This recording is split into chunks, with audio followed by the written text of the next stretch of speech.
Hello students. मैं आपकी Hindi teacher. आज हम लोग हिंदी सुलभ भारती 8वीं कक्षा का सेकंड लेसन पढ़ेंगे। सेकंड लेसन कौन सा है? वारिस कौन। और इसको लिखा है विभा रानी। लेखिका का नाम क्या है? विभा रानी। अब पहले हम लोग विभा रानी का, लेखिका का परिचय जान लेते हैं। जन्म 1949, नहीं 1959, 59 ना, 59, मधुबनी बिहार। कहाँ हुआ उनका जन्म? मधुबनी बिहार में। मधुबनी जगह है बिहार में। और 1959 में उनका जन्म हुआ। परिचय: बहुआयामी प्रतिभा की धनी विभा रानी हिंदी व मैथिली की राष्ट्रीय स्तर की लेखिका हैं। आपने कहानी, गीत, अनुवाद, लोक साहित्य एवं नाट्य लेखन में प्रखरता से अपनी कलम चलाई है, मतलब बहुत अच्छा लिखा है। आप समकालीन फिल्म, महिला व बाल विषयों पर लोकगीत और लोक साहित्य के क्षेत्र में निरंतर काम कर रही हैं। प्रमुख कृतियां उनकी कौन कौन सी कृतियां, क्या क्या उन्होंने लिखा है? चल खुसरो घर अपने, मिथिला की लोक कथाएं, गोनू झा के किस्से, ये कहानी संग्रह, अगले जन्म मोए बिटिया ना कीजो, ये शायद आपका नाटक है और ये शायद आपके टीवी पे भी आता था।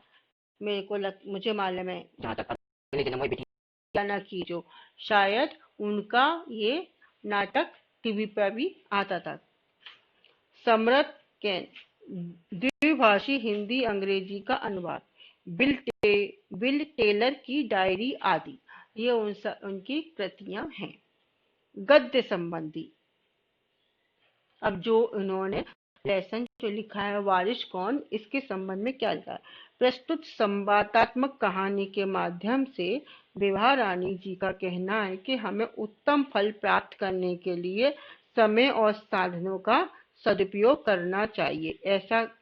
ऐसा करता है वही जीवन में सफल होता है। मतलब उनका इस कहानी में, प्रस्तुत कहानी में, कहानीकार विभा रानी का मानना है कि किसी भी कार्य की सफलता के लिए आवश्यक है समझबूझ, योजना बनाना, समय तथा संसाधनों का सदुपयोग करना। ऐसा करने पर उत्तम फल की प्राप्ति करने में कर्ता अवश्य सफल होता है। जो साधन हो उसमें वही काम करके उत्तम फल की प्राप्ति कर सकता है। कहानी के राजा ने इस कहानी में क्या, एक राजा है, राजा ने अपनी 4 पुत्रियों में से उचित उत्तराधिकारी, वारिस कौन मतलब, वारिस का मतलब है उत्तराधिकारी, का चयन करने के लिए उनकी बुद्धिमानी की परीक्षा ली और सफल राजकुमारी को राज्य का राजा बनाने का निर्णय लिया।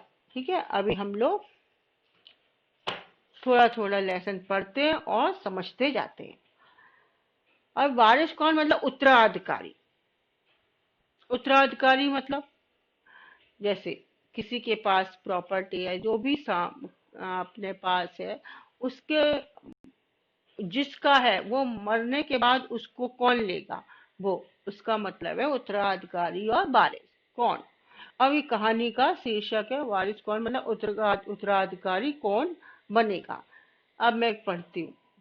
एक राजा था, उसकी 4 बेटियां थी।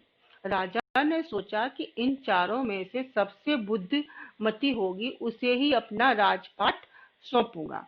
इसका फैसला कैसे हो, वह सोचने लगा। अंत में उसे एक उपाय सूझ गया।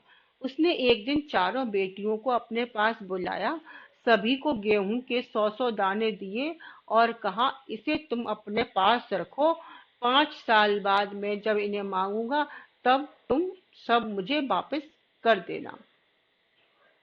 अब क्या हुआ, राजा था, उसकी 4 बेटियां थी।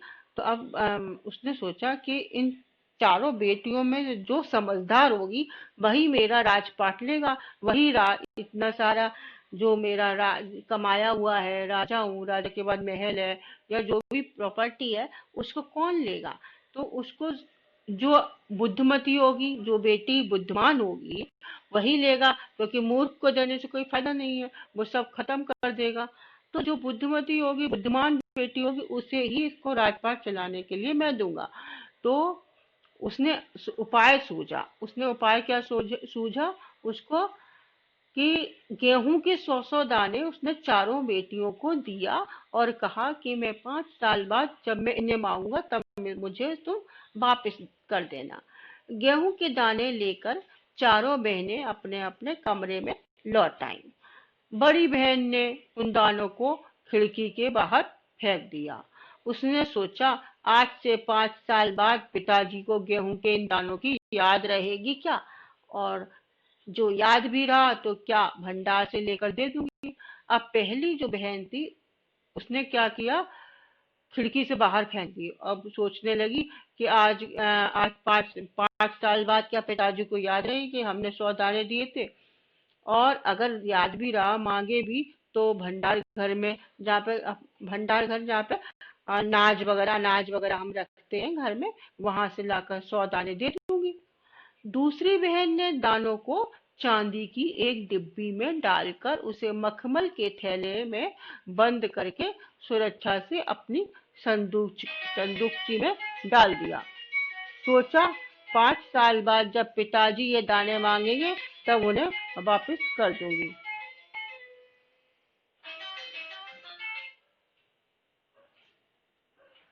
दूसरी बहन ने क्या किया, चांदी की एक डिब्बी में मखमल के थैले चांदी की एक डिब्बी ली और उसके मखमल मतलब रेशम का कपड़ा, उसके थैले में वो 100 दाने लेकर के बंद करके और एक संदूक ली और उसमें रख दिया। सोचा, 5 साल बाद जब पिताजी ये दाने मांगेंगे तो उन्हें मैं वापस कर दूंगी। तीसरी बहन बस सोचती रही कि इसका क्या करूं। और चौथी तीसरी बहन सोचती रही कि पिताजी ने ये दाने दिए किसी कारण से दिए होंगे, कुछ ना कुछ तो उनको जरूर ऐसा बात होगी कि 100 दाने गेहूं के दिए। वो थोड़ा सा बुद्धिमान थी। चौथी और छोटी बहन तनिक बच्ची थी। वो छोटी वाली बहन थोड़ा बच्ची थी। उसने क्या किया, शरारतें करना उसे बहुत पसंद था। उसे गेहूं के भुने दाने भी बहुत पसंद थे। उसने दानों को भुनवा कर खा डाला और खेल में मगन हो गई।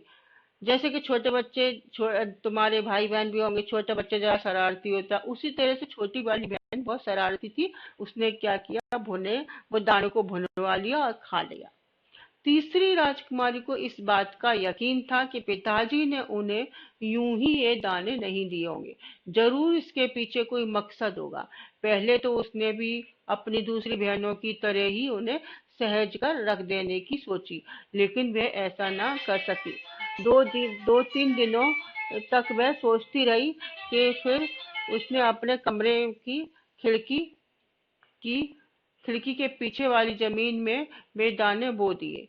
समय पर अंकुर फूटे, पौधे तैयार हुए, दाने निकले। राजकुमारी ने तैयार फसल में से दाने निकाले और फिर से बो दिए। इस तरह 5 वर्षों में उसके पास ढेर सारा गेहूं तैयार हो गया। 5 साल बाद राजा ने फिर चारों बहनों को बुलाया और कहा, आज से 5 साल पहले मैंने तुम चारों को गेहूं के 100-100 दाने दिए थे और कहा था कि 5 साल बाद मुझे वापस करना। कहाँ है वे दाने? अब तीसरी वाली बहन सोचती रही कि पिताजी ने ये दाने, गेहूं के जो 100 दाने ने, वो ऐसे ही थोड़े दिए होंगे, जरूर उसके पीछे कोई मकसद होगा, कोई उनका क्या होगा, मकसद होगा, ठीक है, सुझाव होगा, सोचा होगा। पहले तो उसने, अब दूसरी जो बहनें थी उनकी तरह से उसने क्या किया कि उसे सोचा सहेज कर, मतलब अच्छी तरह से कहीं रख दूं। फिर 2-3 दिन तक सोचती रही। फिर उसने क्या किया, अपने कमरे की खिड़की के पीछे वाली जमीन जो थी उसने वो दाने बो दिए और थोड़े दिन बाद अंकुर फूटे। और फिर जब अंकुर फूटे, फिर से उसने दाने बो दिए। इस तरह 5 साल में उसके पास बहुत सारा गेहूं इकट्ठा हो गया और फसल अच्छी तैयार हो गई। अब 5 साल बीत गए। 5 साल बाद राजा ने चारों बहनों को बुलाया और कहा, आज से 5 साल पहले मैंने तुम चारों को गेहूं के 100-100 दाने दिए थे और कहा था कि 5 साल बाद मुझे वापिस करना। कहाँ वे दाने? बड़ी राजकुमारी भंडार घर जाकर गेहूं के दाने ले आई और राजा को दे दिए। राजा ने पूछा, क्या ये वही दाने जो मैंने तुम्हें दिए थे? पहले तो राजकुमारी ने हाँ कह दिया, मगर राजा ने फिर कड़क कर पूछा तब उसने सच्ची बात बता दी। अब बड़ी वाली बहन ने क्या किया कि भंडार घर में गई जहाँ पे अनाज वगैरह रखा था, वहां से 100 दाने लाई और राजा को दे दिए। पहले तो राजा ने पूछा कि ये वही दाने हैं क्या? तो बोली कि हाँ। लेकिन जब कड़क कर पूछा, गुस्से से पूछा एकदम, तो बोलता उसने सच्ची बात बता दी कि मैं भंडार घर में से लेकर आई हूँ। राजा ने दूसरी से पूछा, तुम्हारे दाने कहाँ हैं? दूसरी राजकुमारी अपनी संदूकची में से मखमल के खोल वाली डिब्बी उठा लाई जिसमें उसने गेहूं के दाने सहेज कर रखे थे। राजा ने उसे खोलकर देखा, दाने सड़ गए थे। दूसरी ने मखमल के इसमें रेशम के कपड़े में और डिब्बी में रखे थे, वो ले आई, लेकिन दाने तो सड़ गए थे। तीसरी राजकुमारी से पूछा, तुमने क्या किया उन दानों का? तीसरी ने कहा, मैं इसका उत्तर आपको अभी नहीं दूंगी, क्योंकि जवाब पाने के लिए आपको यहाँ से दूर जाना पड़ेगा और मैं वहां आपको कल ले चलूंगी। अब तीसरी से पूछा तो तीसरी ने कहा, मैं आपका उत्तर अभी नहीं दूंगी, क्योंकि आपको यहाँ यहाँ पर नहीं दे सकती। राजमहल में आपको मेरे साथ कहीं दूर चलना पड़ेगा, क्योंकि फसल तो बाहर है ना। राजा ने अब चौथी और सबसे छोटी राजकुमारी से पूछा। उसने उसी बेपरवाही से जवाब दिया, उन दानों की कोई कीमत है पिताजी? वैसे तो ढेरों दाने भंडार में पड़े हैं, आप तो जानते हैं ना, मुझे गेहूं के भुने दाने बहुत अच्छे लगते हैं, सो मैं उन्हें भुनवा कर खा गई। आप भी पिताजी किन किन चक्करों में पड़ जाते हैं। छोटी वाली बहुत शरारती थी ना, तो उसने ऐसे ही उत्तर दिया, क्या पिताजी आप क्या करते हैं, मुझे तो भुने हुए दाने बहुत पसंद है, मैं उन्हें खा गई। आप पिताजी आप किन किन चक्करों में पड़ जाते हैं? सभी के उत्तर से राजा को बड़ी निराशा हुई। चारों में से अब उसे केवल तीसरी बेटी से ही थोड़ी उम्मीद थी। अब राजा को तीनों बेटियों से बड़ा निराशा हुई कि किसी ने ठीक से उत्तर ही नहीं दिया, मतलब जो चाहता था कि कौन बुद्धिमान है उसको मिला ही नहीं। लेकिन तीसरी से उसको थोड़ी उम्मीद थी। दूसरे दिन तीसरी राजकुमारी राजकुमारी राजा के पास आई। उसने कहा, चलिए पिताजी, आपको मैं दिखाऊं कि गेहूं के वे दाने कहाँ हैं। राजा रथ पर सवार हो गया। रथ महल नगर पार करके खेत की तरफ बढ़ चला। राजा ने पूछा, आखिर कहाँ रख छोड़े हैं तुमने वो 100 दाने? इन 100 दानों के लिए तुम मुझे कहाँ कहाँ के चक्कर लगवाओगी?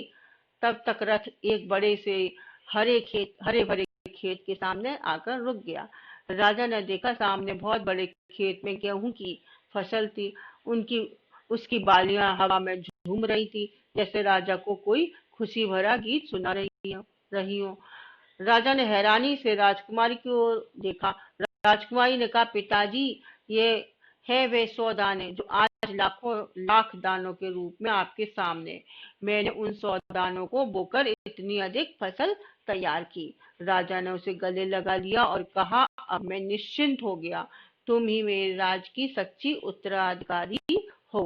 अब जो तीसरी वाली सुबह उठी दूसरे दिन और राजा को अपने साथ ले गई। रथ पर सवार होकर चल दिया और तीसरी वाली राजकुमारी जगह जगह चक्कर लगा के उसके खेत तक ले आई। तो राजा बोला, कहाँ तक मेरे चक्कर लगवाओगी? तब एक खेत के आगे रथ रुक गया और वहां पे खेत में गेहूं की फसल लहला रही थी, बालियां झूम रही थी गेहूं की।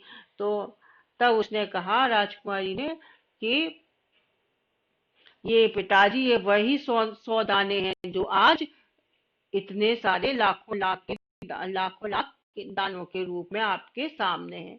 तब राजा को लगा, यही सच्ची उत्तराधिकारी मेरी है, क्योंकि उसने बुद्धिमानी से काम लिया। वो 100 दाने बो करके और इतनी बड़ी फसल तैयार कर ली। इसका मतलब क्या है कि हमको हमारे पास जो साधन हो उसी को अपना कर हमको अपना अच्छा काम करना चाहिए, बुद्धिमानी वाला काम करना चाहिए। अब शब्द वाटिका। तनिक, थोड़ा, मकसद, उद्देश्य, खोल, आवरण, उम्मीद, आशा, उत्तराधिकारी, वारिस, मुहावरे, चक्कर में पड़ जाना, दुविधा में पड़ जाना, गले लगना, प्यार से मिलना। अब सूचना के अनुसार कृतियां करो, उत्तर लिखो। गेहूं के दानों का चारों बहनों ने क्या किया? क्या किया चारों बहनों ने? बड़ी बहन ने दानों को खिड़की के बाहर फेंक दिया था। दूसरी बहन ने दानों को चांदी की डिब्बी में मखमल के थैले में रखा। तीसरी बहन ने दानों को अपनी खिड़की के पीछे वाली जमीन में बो दिए। चौथी बहन ने दानों को भुनवा कर खा लिया। अब दूसरा है उचित घटनाक्रम लगाकर वाक्य फिर से लिखो। ठीक है, मतलब ये जो वाक्य दिए उल्टे सीधे दिए, इनको जैसे जैसे कहानी चले उसके अनुसार आपको बराबर लगाना है। तो पहले कौन सा आया? अंत में उसे एक उपाय सूझ गया, राजा को एक उपाय सूझ गया था, तो पहला जी आया। दूसरा, सभी के उत्तर से राजा को बड़ी निराशा हुई, क्योंकि सबने उत्तर दिए, तो ये सेकंड आया। थर्ड, रथ एक बड़े से हरे भरे खेत के सामने रुक गया। तीसरा, राजा ने हैरानी से राजकुमारी की ओर देखा। अब सही विकल्प चुनकर वाक्य फिर से लिखो। जरूर इसके पीछे कोई क्या आएगा यहाँ पे बताइए? मकसद होगा। सो मैं उन्हें भुनवाकर खा गई। तुम ही मेरे राज की सच्ची उत्तराधिकारी हो, इसे तुम अपने पास रखो, 5 साल बाद मैं इन्हें मांगूंगा।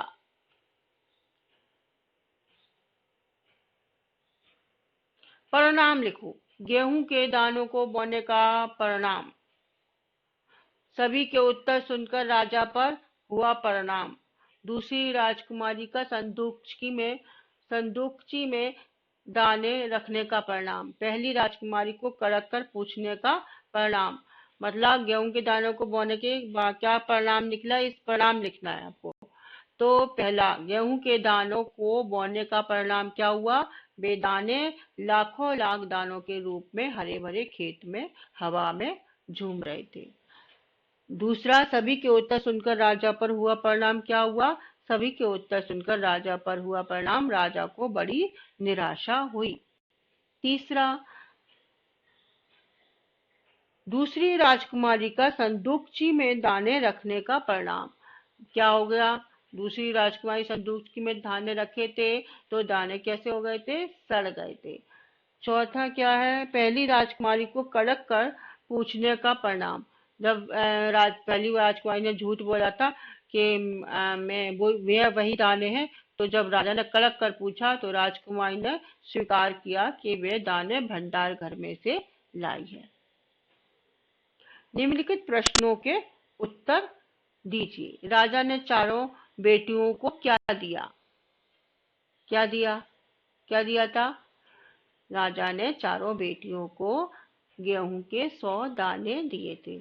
चौथी बहन कैसी थी? चौथी बहन थोड़ी चंचल और शरारती थी। तीसरी राजकुमारी राजा को कहाँ लेकर गई? तीसरी राजकुमारी राजा को खेत में, हरे भरे खेत में लेके गई थी। ये आपका स्वाध्याय भी हो गया। ठीक है, अभी आप ये होमवर्क कर लीजिए।